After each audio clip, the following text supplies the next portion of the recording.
Hi there. So today I'm bringing you a little tidbit about your lungs, and it's something you may not know. You may find very interesting, and there's a practice at the end. So hang in there. And the first thing is that 70% of your lung tissue is behind the side seam of your shirt.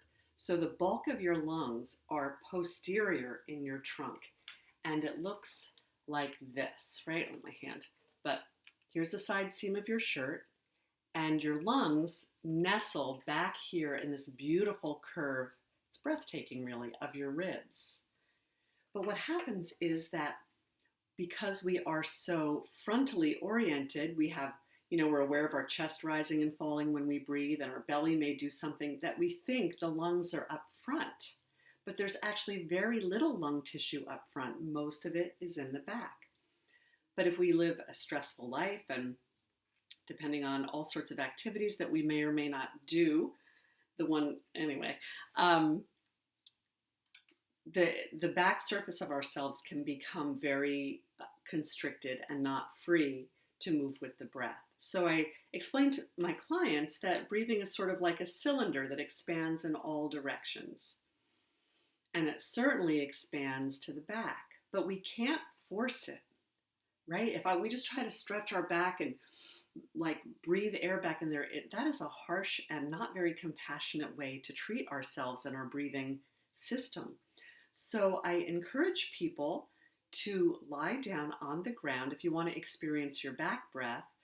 I'm not a doctor, so if you've been told not to lie on the ground or breathe in this way, please don't. But otherwise, you can lie down on the ground on your stomach, because when you lie on the front side of yourself, the breathing stuff that moves can't move.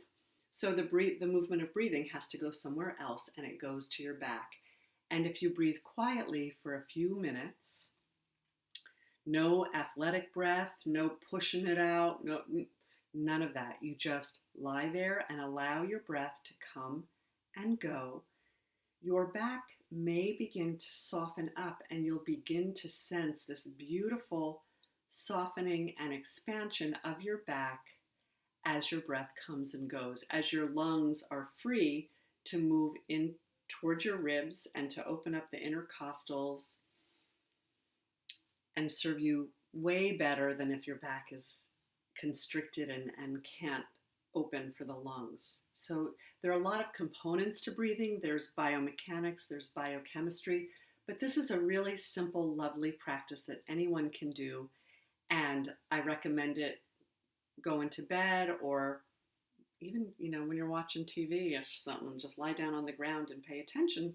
I don't usually say that you should watch TV and have a mindfulness body practice, but just giving yourself the opportunity to experience the breathing into the back surface of yourself is a really healthy thing to do. And you can build upon that with other gentle awarenesses and practices that serve you and serve your breathing. Okay, have a great day. Take care.